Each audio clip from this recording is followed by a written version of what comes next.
আসসালামু আলাইকুম। ওয়ালাইকুম আসসালাম। হ্যাঁ, মিথিলা কেমন আছো? আলহামদুলিল্লাহ, ভালো আছি। ও, ভালো আছো না? তো যাই হোক, আমাদের ক্যামেরার সামনে আবার আসলা। তুমি কি এখনো কোনো সাড়া পাওনি? সারা পাইলে তোর ভাই এখানে আসতাম না, সারা পাইনি দিকে তো আসছিলাম।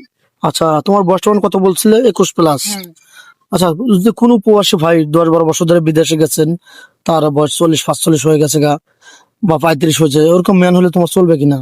হ্যাঁ, আমার সমস্যা নেই, শুধু মন মানসিকতা ভালো হওয়া লাগে। মন মানসিকতা ভালো থাকতে হবে, এই তো। জি। ও, আচ্ছা, তোমার বাংলাদেশের কোন জেলাটা ভালো লাগে? কোন জেলায় বিয়ে বসতে চাও? জেলা তো কোনো ফ্যাট না, মানে আমি এমন একজন মানুষ চাই যাতে তার মন মানসিকতা ভালো হবে, তো সে যদি আমাকে গাছতলায় নিয়ে থাকে আমি গাছতলায় থাকি। গাছতলা থাকতে রাজি হ্যাঁ। নাকি? জি। সত্যি বলছো তো? জি। পরে আবার কোনো প্রতারণা ছলচাতুরি বেইমানি ধোঁকাবাজি করবে না? প্রতারণা করার জন্য তার আমি এখানে আসি নাই, আমি একটা ভালো মনের মানুষ চাই, এই কারণে আমি এখানে আসছি।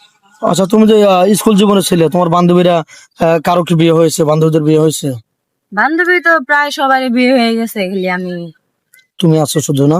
তোমার খারাপ লাগে না?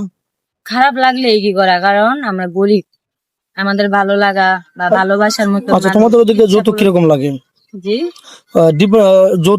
যৌতুকের হার কিরকম লাগে? টাকা পয়সা লাগে বিয়ে করতে, বিয়ে বসতে? 3-4 লাখ টাকার নিচে তো কোনো মেয়েরই বিয়ে, যার বাবার আছে তার ভালো করে বিয়ে হয়, যার নাই তার হয় না। আমার বাবা যেরকম নাই, এরকম আমার বিয়ে শাদী করার মতন বা ভালো ফ্যামিলি থেকে একটা গরিব ছেলেও জায়গায় আসবো ওরকম।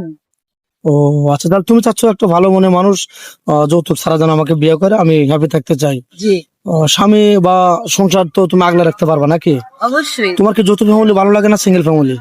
আমার যৌথ ফ্যামিলি ভালো লাগে, আল্লাহ পাক যেটা কপালে মিলে যেটা রাখছে। রাখছে সেটাই হয়। আচ্ছা, তোমার স্বামী যদি বাইরে চলে যায়, তুমি তো শ্বশুরের সাথে খারাপ রিয়েক্ট করবে না, খারাপ ব্যবহার করবে কেন না তো? রিয়েক্ট করবো? আমার মা বাবা যেরকম আমাকে জন্ম দিয়েছে, লালন পালন করে বড় করছে, তার মা বাবা তো সেমই, তাই না? জি, জি, জি। তাহলে আমার মা বাবা সম্মানটা আমার কাছে যেরকম, তার মা বাবা সম্মানটা আমার কাছে ও, ঠিক সেরকম।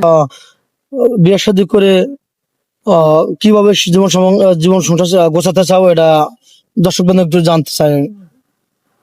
আমি বিয়ে শাদী করবো, যে আমাকে বিয়ে করবে আমার সবকিছু জানি না শুনি না, আমি গরিব, আমি অসহায়, সেটা জানি না শুনি আমাকে সে বিয়ে করবে, বা আমার কোনো ভাই নাই, আমার দেওয়ার মতন কোনো সামর্থ্য নেই। বুঝতে পারছি। শুধু আমি ছাড়া আমার বাবা কিছু দিতে পারবো না তার, বুঝতে পারছেন? কোনো ডিমান্ড দিতে পারবে না, কোনো কিছু চাইলেও পাবে না, না। যেহেতু নেই নাকি? জি। শুধু তোমাকে বরণ করতে হবে। আর আমি সুখে সংসার করতে চাই, ভালোভাবে জীবন কাটাতে চাই, যাতে এরকম ভাবে থাকতে চাই, তার হাতটা আমি ধরতে চাই, যাতে মৃত্যুর আগ পর্যন্ত যাতে তার হাতটাই আমার।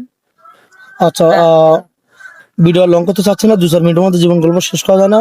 ভালো থাকবেন, সুস্থ থাকবেন, এই বলে শেষ করে দিলাম। আল্লাহ হাফিজ।